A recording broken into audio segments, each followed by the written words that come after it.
그래서 아까도 뭐 그러면은 다른 통신사는 뭐 안전한 거냐, SK만 문제인 거냐, 그러니까 뭐 이런 좀 의문도 있는데요. 예. LG 플러스는 네. 지금 성관이 들어가 있는 통신망 아니에요. 네. 화웨이 장비 쓰고 있잖아요. 거기는 그냥 100%가 아니라 100만 % 중국한테 점거당했다고 생각해야죠. LG 플러스는. 저희가 이제 인지하고 있었던 거는 원래 네. 기본적인 네. 시민분들은 LG는 네. 화웨이 장비를 쓴다. 그렇죠. 예. 그래서 그리고 조금 성관이랑 그렇죠. 짝짝꿍 돼 있는 그런 네. 통신사다.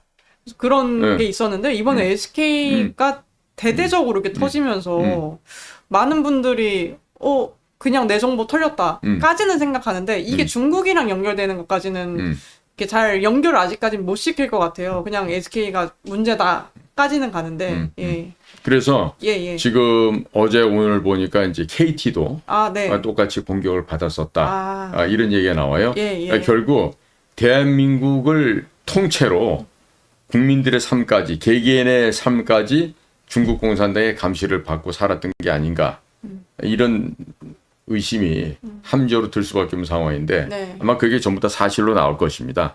자 지금 안심하라 그러는데 지금 이제 뿔난 사람들이 막 그렇게 막 독소를 품어대요. 네. 채턴이 너는 첩년 관리는 해도 칩 관리는 안 하느냐? 이러면서 칩과 첩 사이의 관계를 갖다가 얘기를 한다고. 그런데 자 그런 거야 뭐 최태원이 개인 사생활을 하더라도 예. 자 이 모든 우리 국민들의 사생활이 중국 공산당에 의해서 감시를 당하고 있다. 중국 공산당이 다 보고 있다. 기분이 어떠실까요? 우리나라 국민들은 행복할까요? 아니면 오싹하고 끔찍하다고 생각을 할까요? 너무 오싹하고 그렇죠. 끔찍하다는 생각이 일단은 그러니까 들어요. 예. 이게 지금 하이브리드 전쟁이라는 이 초안전이요. 어떤 무슨 뭐 영상물을 통한 뭐 인터넷 공간에서 뭐 영화를 통해서 아니면 뭐 책자로 서 이 정도가 아니라 개개인들의 하루하루의 삶 자체가 다 지금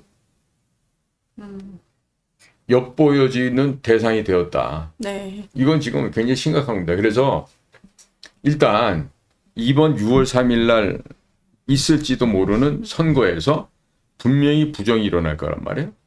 그렇기 때문에 지금 일단 필요한 거는 김문수 후보한테는 그럴 권한이 없어. 그런데 지금 그 누구야 그 교육부 장관 한 놈 이주호. 네. 그게 지금 대행을 하고 있으니까 근데 그런 인간이 그거 할 리가 없는데 사업지간에 현 정부에 요청을 해서 예. 야 지금 한국인터넷진흥원이 관리하고 있는 인터넷망 기간통신망 중국하고 다 잘라라. 끊어버려라. 난 이거 해야 된다고 봐요. 네. 이거를 안 하면은 100%가 아니라 100만 % 이번 그 선거 과정에서 중국의 해커들이 또 들어와서 왜? 그동안 많이 해왔었거든. 그러니까 늘 해왔던 것을 이번에는 장소를 한국 영토 안에가 아닌 지네 나라 땅 안에서 뭐 상해에서 할지 아니면 홍콩에서 할지 북경에서 할지 모르겠지만 네. 자우지간에 중국이 그 짓을 또 할 거란 말이에요. 그러니까 아예 뭐 줌이 됐든 뭐가 됐든 좌우지간에 중국하고는 일체 인터넷 이 통신이 연결되지 못하게끔 잘라버려야 돼요. 네. 그러니까 좀 더 심하게 말하면 국교를 단절할지언정 중국하고 거래를 해서 안 된다 이런 얘기를 드리고 싶은 거예요. 지금 근데 사실상 그 배타적 경제 수역 그거 선언과 네. 지금 이번에 중국 해커들이 지금 다수의 국민들과 뭐 그런 공공기관에서 쓰는 SK텔레콤 해킹까지 해서 점점 더 이제 어떻게 그거로 가는 수순을 밟고 있는 것 같아요. 그러니까 예를 들어서 예. 바다에서 작전을 많이 하는 우리 해군들 같은 경우는 이게 옛날에 017이었거든요. SK텔레콤 번호가 네. 옛날에 012 있고 018 있고 017 있고 그랬을 때 017이었다고 이게. 그러니까 그거 통폐합하고 나서도 대통령 경호실 애들은 한동안 017을 썼었어. 아, 그 정도로. 그리고 우리도 썼어. 네. 국정원에서도요. 국정원에서도요. 그러니까 예. 이게 지금 뭐냐면은 SKT라고 하는 이 통신사가 철저하게 단말기와 유심 모든 게 중국에 넘어갔고 이게 우리나라 국가 전체가 뭐 예를 들어서 뭐 홈플러스 뭐 회원 명단이 다 넘어가서 이거는 뭐 얘기도 안 되는 거예요. 네, 그렇죠. 전 국민의 전화번호와 네. 전 국민의 대화 내용과 전 국민이 주고받는 모든 문자 메시지나 SNS를 중국 공산당이 다 들여다보고 관리하고 있었다 이 얘기예요. 그렇기 때문에 금융사고를 안 일으킨 거예요. 아, 이것들이 지금 무슨 짓을 하는구나. 지금 얘네들 한국에서 지금 이슈가 되는 게 뭐구나.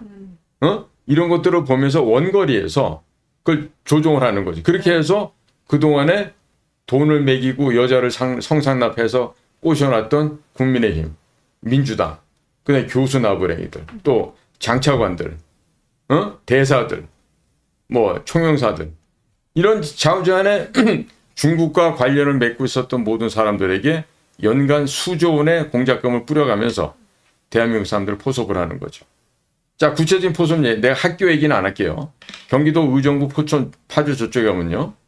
군 장성 자제들만 다니게 하는 그런 학교가 있어요.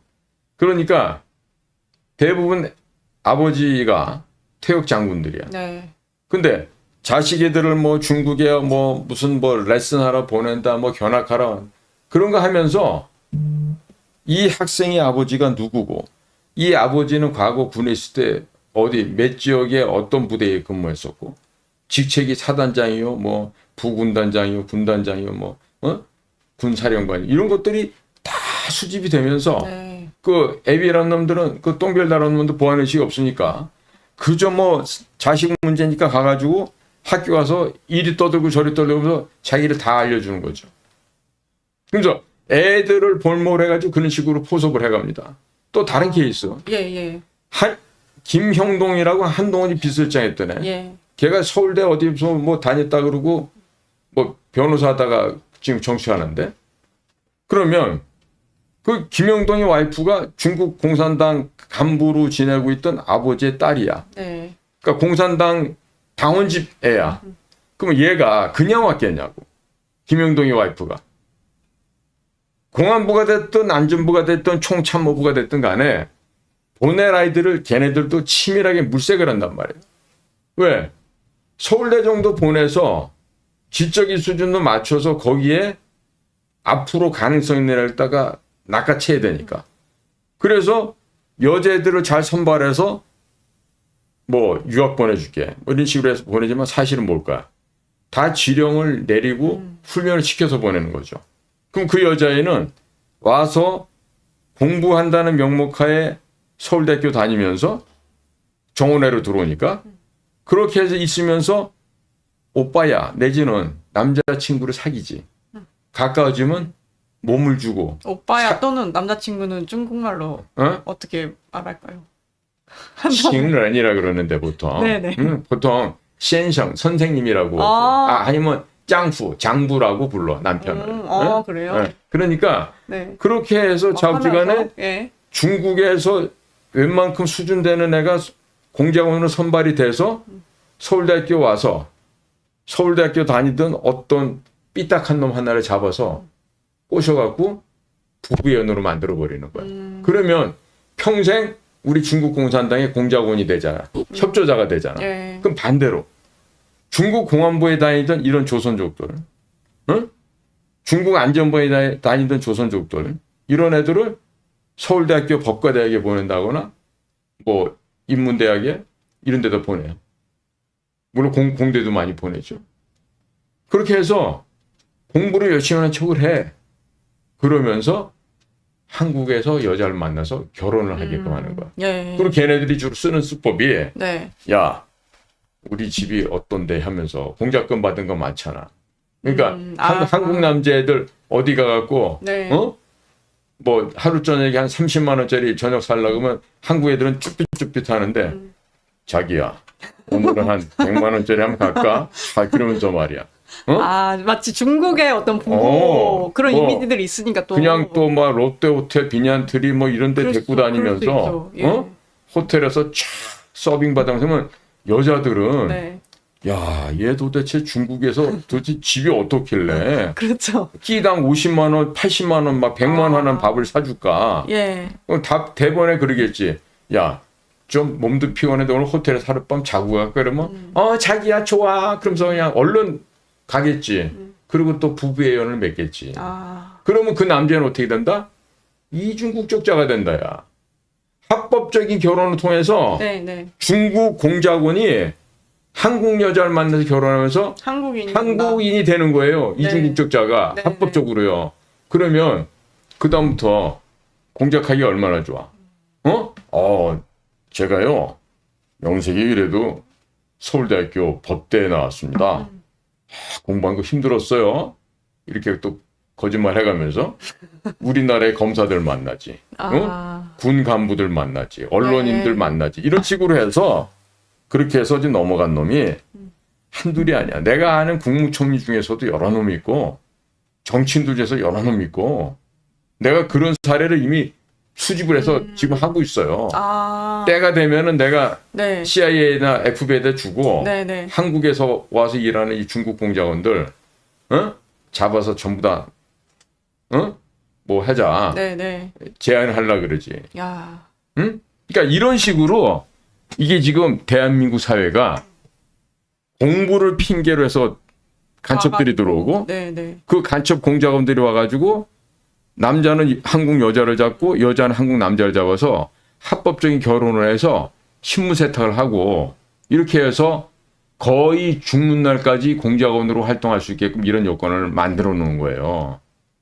그러니까 이런 걸 보고 퇴치를 해야 되는데 아이고 뭐 그냥 중국도 쎄쎄 뭐 대만도 쎄쎄 이런 애들이 지금 개뿔도 모르는 무식한 놈들이 소위 친중 4대 매국노가 돼서 네. 이런 짓을 한단 말이죠. 너무나 이런 것에 네. 대한 위기 의식이 없다. 그러니까 우리나라 국민들이 자각을 해야 되는데 내가 어저께도 뭐 강연장에 가서 중국이 대한민국을 동북공정으로 지네 문화 속국으로 만들고 역사 속국으로 만들고 하는 게 뭐다?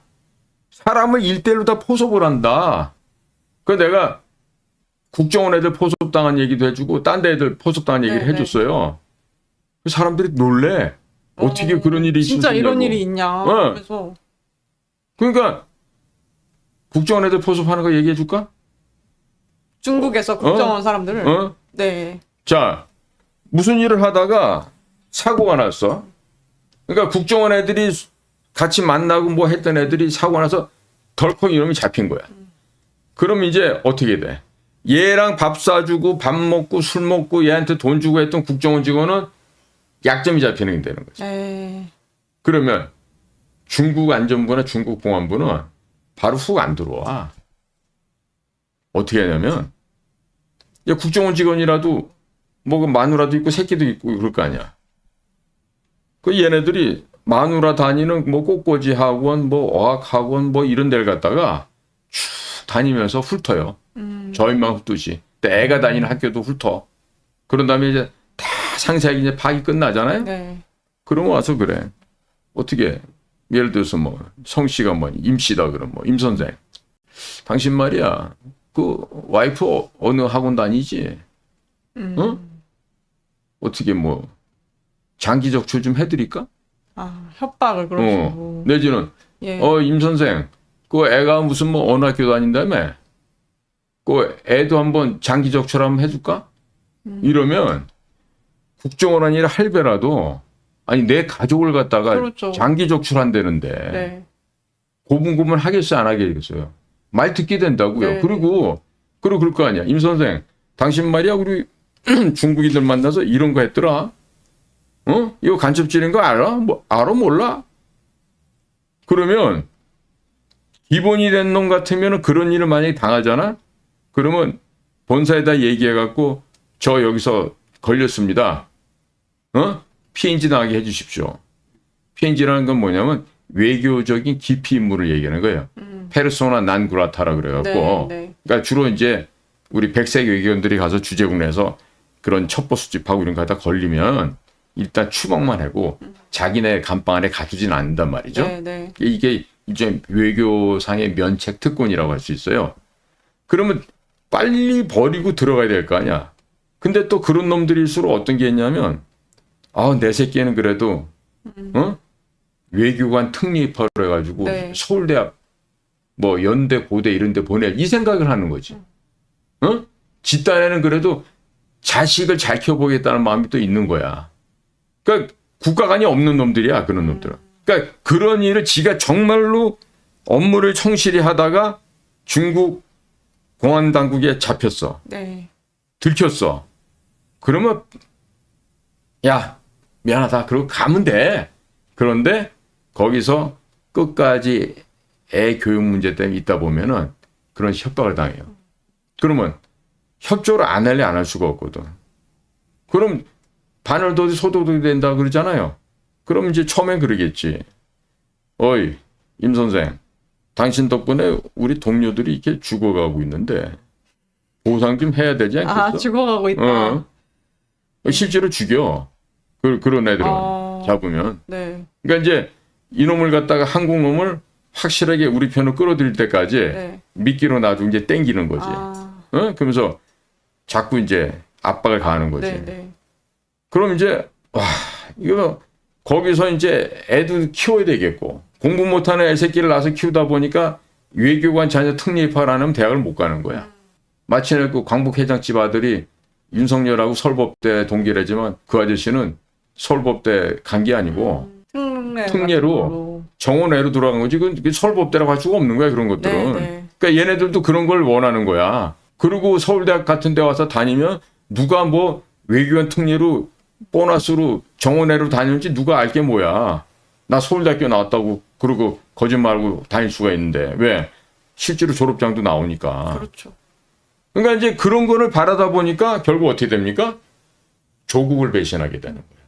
조직을 배반하게 되는 거예요. 이런 식으로 넘어간 놈들이 몇 명이나 있을 것 같아? 중국 갔다가 중국 애들한테 붙잡혀서 아직 퇴직하고 나서도 중국에 충성한 놈이 내가 봤을 때 한 3, 40명은 돼. 아, 중국 하나만 봐도 예. 국정원 안에서 그러면 외교부는 더 많겠지 우리보다. 주로 자주 만나고 하다 보니까 그렇죠.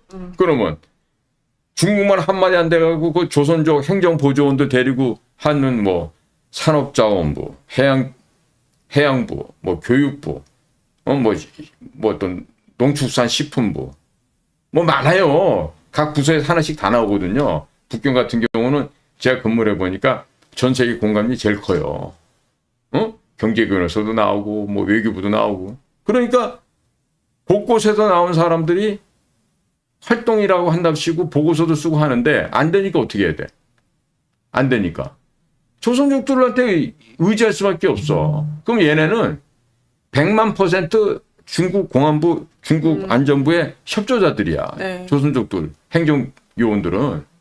그러니까 아주 그냥 고양이 입에다가 매끼 그냥 진수성찬 차려서 갖다 바치는 거라고. 그러니까 이거는 외교도 아니고 뭐도 아닌 거야. 그러니까 국가의 기강을 세운다는 것은 전문가들을 만들어야 되고 그 전문가들이 적재적소에 일을 해야 되는 거야. 예를 들어 이스라엘의 모사드 얘기하잖아요.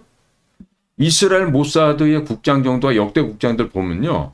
샤이렌 메트칼 특수부대 출신들이 제일 많았고요. 그다음 아닌 사람들도 젊어서 국가의 주요 기관에서 그런 일을 했던 사람들만 뽑아. 그리고 기본 조건이 외국어를 모사드 국장 되려면 최소 4개국어 이상을 해야 돼.